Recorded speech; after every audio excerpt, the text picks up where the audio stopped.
time for some tap talk. Look, it's hard to believe that it's another Wednesday has come and gone, and that we find ourselves at yet another tap talk. Going to be waning down on the summer tap talks here, so we got to get them in and enjoy them while we can. Look at Shayla even did us a little sign, so now you know it's official. Yes, so happy July 27th, 2022, which sounds like a date made up from Star Trek. But here we find ourselves in the midst of, I would consider, that seems like a pretty nice summer. If we have to give grades on the summer, I'm saying that so far, at least from my little perspective, I'm rating it like I'm going to say an A-, which sounds like it's an A with a negative attached to it, but I think that, A- is like a very good score. I'm just trying to hedge my bets. I'm sure there's some stuff that hasn't been great. But the weather's been pretty good, and we've been having some fun. Ooh, I see Jody has joined us. Michaela said you'd be watching. They were just here hanging out because we went on a bike ride. We had our Wednesday night ride, which has become just a monthly thing. A few years ago, I did it as more of a weekly thing, and due to just maintaining a level of sanity, it has become just a monthly thing. And so it's kind of been the end of the month type thing, every third week or so. So I'll have to get August dialed in so you can join us, but a beautiful evening for it. All right, so before I get into the beers here, I want to give you food for thought and so you can kind of give some things to comment on. And I think so far it could be one of two things. It can either be favorite sort of summery beer that you have had so far this summer, like favorite thing that you found has been super refreshing, or it can just be your favorite sort of summer 2022 activity or moment of hanging out. I will try to go first here and give you something to go off of. I will say that maybe highlight for me, generally speaking, having my parents in the vicinity, which has been the first time in many, many years that we've had any length of time to hang out over the summer, has generally been great. Fishing with my dad, I would have to say, that would be top billing for me. And then if I had to pick beer, I'm saying I see Chuck comment on there, the lavender lemonade beer. That was the third space, lavender lemonade. That thing was pretty darn delicious. So fishing, catching bluegills, made me feel like a kid again, and was loving it. So send me your things that you liked. Let's see, David, almost any hazy. It's been a hazy summer. There's a lot of good options out there, so cheers to that. All right, so if you've got something by your side, which by now, if you know to join for Wednesday Tap Talk, you should find some type of beverage. We'll do a little clink. Ding. Cheers. I'm sipping on something here now. All right, so we're kicking it off. I've got a few beers to talk about. We changed over a bunch of things this weekend, and I think we'll have several more coming this next week. This particular very clear, light-bodied beauty is from Humble Forager Brewing, and we've talked about them in the past on here. They are sort of a sister project, I guess you'd want to call it, or a side project or spin-off from Forager Brewing out of Rochester, Minnesota. These beers typically are made in Waunakee, Wisconsin, down near Madison. I think this one was probably made in Minneapolis or St. Paul because it's done in collaboration with Fair State Brewing. Fair State has a reputation for brewing some excellent lagers, arguably probably some of the best in the upper Midwest, particularly from the new era of breweries. I don't know. We need a term for that. We have all these different generational terms, Gen X, millennial, Gen Z, all this stuff. We need to come up with the terms for breweries as well, because there's sort of the original breweries, Sierra Nevada, Anchor, Even delving into some of the 80s breweries of the, Founders and Great Lakes, Lakefront, a lot of these breweries that came up in the 80s. And then, sort of the microbrewery movement of the 90s. And then the early 2000s, things like Surly, Toppling Goliath, a lot of these breweries that have been around now for 15-ish years. But then it starts splitting down into these breweries that opened maybe in 2012, 2013, 14, and then 2017, 18, and then there's just been so many that piled on the last 5 years. So what do we think? What do we call these? What do we denote the generations? But whatever it is, Fair State is semi-new, and Humble Forager is newer, even newer than that. Anyway, this beer is called Pin Seeker Pils. Golf reference in there, if you know about that. It's a golf ball that just goes right in at the pin. And this one is a German-style Pilsner. Super light and refreshing, and just like, I almost just want to chew it, just suck it down. It's just pretty much delicious. I kind of picked this one up because Humble Forager has a bit of a reputation for making really outside the box beers, fruited sours, and some interesting IPAs, and just stuff that is really kind of pushing the boundaries of beer.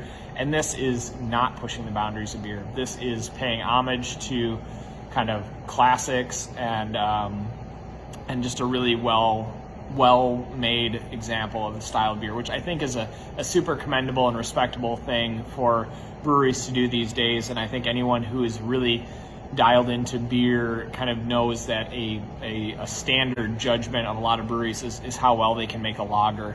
Of course, some breweries don't focus on producing lagers, so that maybe it's not fair to judge them. But if a brewery is willing to make a Pilsner or something like that, it is a good indicator of their overall caliber of brewing if they can make a really nice Pilsner.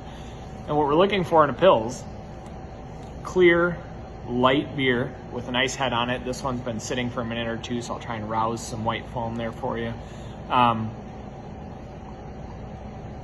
German Pilsner versus Czech Pilsner versus American Pilsner are these various varieties, but traditionally, if you're to break things down, largely it goes broken into German or Czech Pils.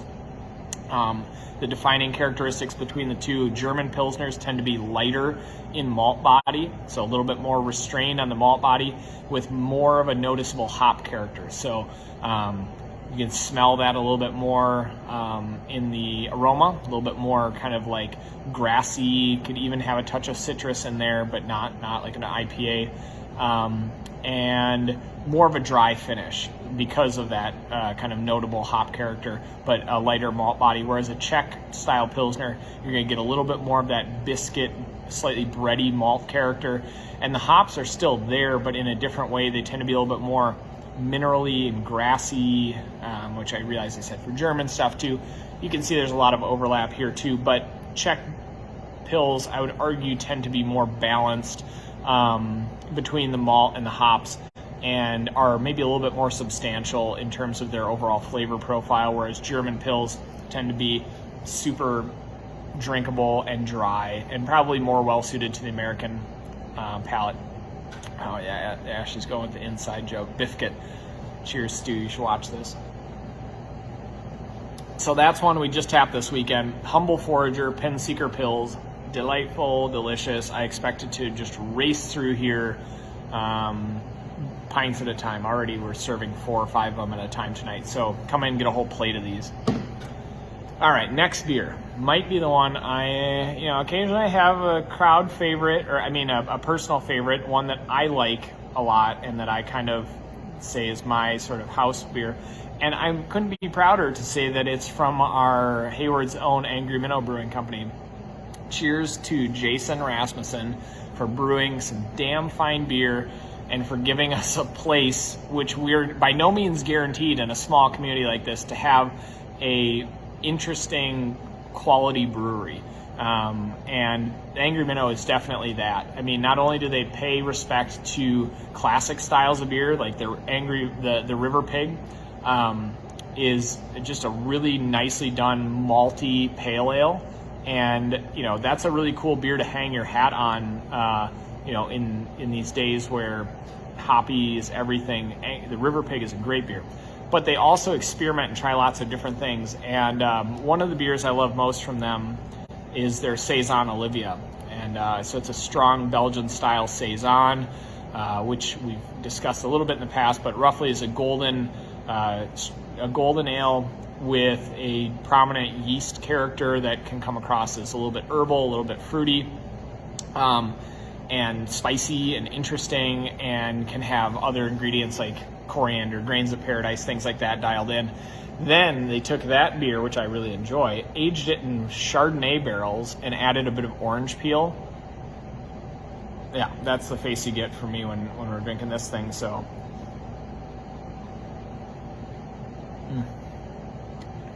it's just real nice.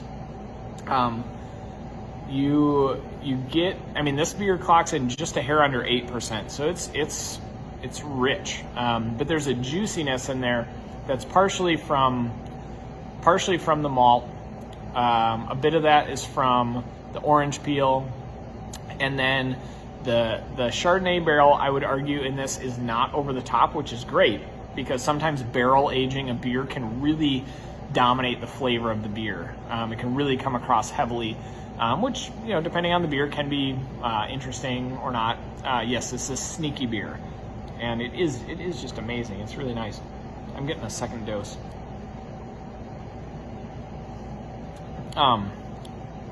It's a really cool beer for people who often say that they like lighter beers, because it is a light colored beer. It is generally refreshing, but it's got a sense of flavor that is probably outside the boundaries of a lot of people who might just say, I just kind of want a lighter beer. So it's fun to push into something like this. Definitely a nice bit of orange peel. But yeah, the barrel of the Chardonnay kind of element in there gives it a little bit of a dryness that keeps it from being like real syrupy sweet. Sometimes on a stronger golden beer, the body of it can come across as being quite like sweet, because there's not something balancing out that added malt to the beer without some hops or some type of bitterness element. So sometimes barrel aging, like Chardonnay, tends to be a drier white wine, and then when you age it in an oak barrel, often you pick up a bit of wood, you pick up a little bit of, you get some of that wine character, you get a little bit of vanilla in there. I'm going to go for a thirdsies on this one. And by the way, I will be finishing that, maybe topping it off when I get done here too. So just a delightful summer beer that's elegant. So it's a, Chardonnay barrel-aged Saison from the Angry Minnow with a bit of orange peel added. And it's, you know, I guess I'd probably say, I can say fairly confidently that's my favorite on tap at the moment. So I'm really grooving on that. So swing in, grab it while it's still here, or swing into the Angry Minnow. Okay. Where am I going to go here? I've got two options. I'm going to go with this one. I want to look at the pretty color. Looks like strawberry lemonade. This one is not beer. I don't think I've touched on this on tap in the Tap Talk series, at least I can think of, but this is our kombucha on tap. And I say our because we pour it here, but I don't make it. It's from Dean's Kombucha out of St. Paul. And we just changed the flavor tonight, and so this one is Mandarin Hibiscus. We've been... All right, that's my on-camera burp. I think I get at least one every showing, so there you go. You got that one. At least I turned my head so I didn't like burp straight into the camera. Brian Dean Birch, who owns Dean's Kombucha, is a person that Ashley and I met when we were living in the Twin Cities, and he was selling his beer. He was selling his kombucha. Keep thinking it's beer. I'm gonna have a sip. No alcohol in this stuff. But originally his kombucha did have a couple % alcohol, which limited him from being able to sell it in grocery stores in Minnesota, because Minnesota is all crazy about their alcohol laws and couldn't sell anything that was not beer in the grocery stores other than being in a beer aisle, and he sold it at the beer store that I worked at. We got to know him pretty well, had him over for a dinner party. In fact, at one point, got my first kombucha SCOBY from him, learned how to brew some kombucha, and we've stayed in touch over the years. And when we opened the Punk, initially I really wanted to do his kombucha, but he didn't distribute to Hayward. And when we expanded our space and added online, I was like, we need to have kombucha on tap. It's got to be something we have here. So we've made arrangements, even though Brian doesn't distribute here, we either pick it up from him ourselves directly, or we have a kombucha mule pick it up. So we make that happen because we're passionate about having kombucha on tap. And he just makes delicious kombuchas. A key element that he does for a lot of his that I don't think a lot of people are aware of is that I think all of his, I don't want to speak out of turn, but I'm fairly certain that all of his kombuchas are aged in French oak barrels. Not wine barrels, but just oak barrels, which, again, when I was saying with oak, tends to kind of add a layer of kind of vanilla and tannins and stuff like that that can help round out some of the sourness that can be present in the kombuchas, the kind of vinegary taste. So we always keep a Dean's kombucha on tap all the time, but we just rotate the flavors. He's got a very interesting list of flavors. Some flavors that we featured in the past include cherry basil, which is super cool, wild blueberry lemon lavender. That's all one flavor. We just finished up with pineapple lime on tap. Dragon fruit, so lots of really interesting flavors. This particular one is mandarin hibiscus, so it's got mandarin orange, which gives it a pop of kind of bright citrus, and then the hibiscus gives it that pinkness and a tanginess as well, which is really cool. It almost has like a bit of wine character to it also, which is not uncommon with this style. And kombucha, for those who are unaware, my super quick description of kombucha is it is a fermented tea. So essentially think of, you make a big batch of sweet tea. So you make green tea, white tea, black tea, whatever tea you like to use, generally a milder flavored tea, and then add a fair amount of sugar to it. And then you get a SCOBY, which is an acronym, and this is me doing acronym, SCOBY. And I could make use of some type of on-screen graphic, would be great. SCOBY, symbiotic culture of bacteria and yeast. And so that is basically yeast that's similar, like a sourdough culture, but then there's also bacteria in there which creates some of that sour beer element, and it forms a layer on top of whatever vessel you put in. If you put it in a jar this big, the SCOBY is going to be that big. If you put it in a jar that big, SCOBY will be that big. And each time it ferments a cycle, it brews another layer. So as it goes, you'll get these layers and layers and layers of the SCOBY, and you can pull them off and you can give one to a friend, and then they can start a culture as well, just similar to like sourdough or balsamic vinegar, apple cider vinegar. Well, balsamic as well, but a culture that allows it to ferment. And just whatever sugar is present in the tea, it ferments that out, so you don't get so much of that sweetness. And then a lot of times, especially in Brian's case, we'll add fruit to that kind of kombucha base, and to kind of flavor it from there. So by now you might have seen kombucha at nearly any grocery store, gas station, or wherever. It's kind of made its place all over the way all over the place. But Brian has really refined and dialed in his kombucha, and these are always well balanced, interesting flavors, and we're just big fans. So cheers to the mandarin hibiscus flavor that we have on now. So keep checking back. We always have a new one. I don't know, it seems like every couple weeks now. We've been burning through it pretty quickly. Okay, one more, and I'm running long on my time, but I want to give this one its proper due.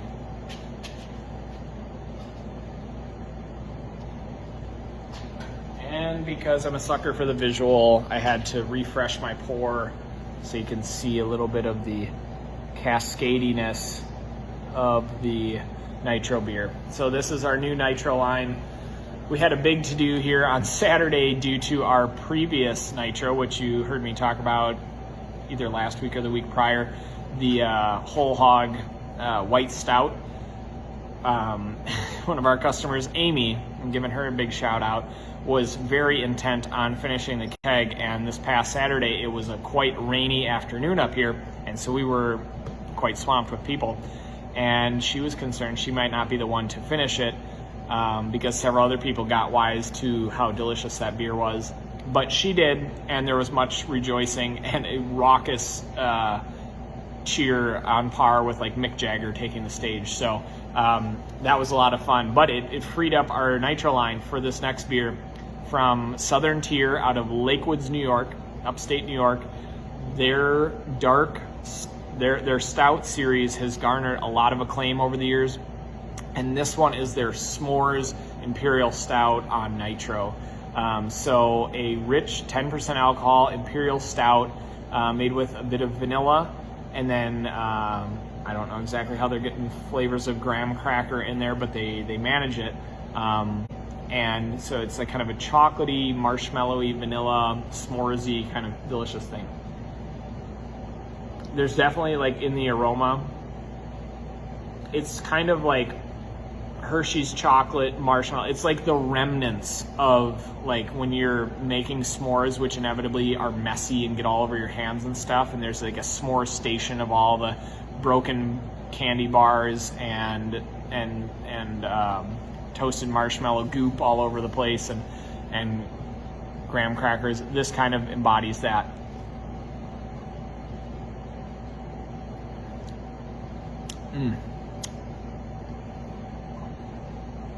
Had to do the double sip. When in doubt, do the double sip. The flavor comes through. It's on the sweet side, but there's, like, strangely, the toasted marshmallow, like the flavor when you get the toasted marshmallow just right, and you're like, that's it. It's in there. They did it. I don't know how they did it. Chuck asked the question, is 10% alcohol unusual for a nitro beer? Sort of, yeah. Kind of, I don't know. Yes, generally speaking, I suppose. I would say that only because there aren't, like, nitro beers aren't a huge segment of the beer market, and I would argue that mostly nitro beers tend to be dominated by stouts.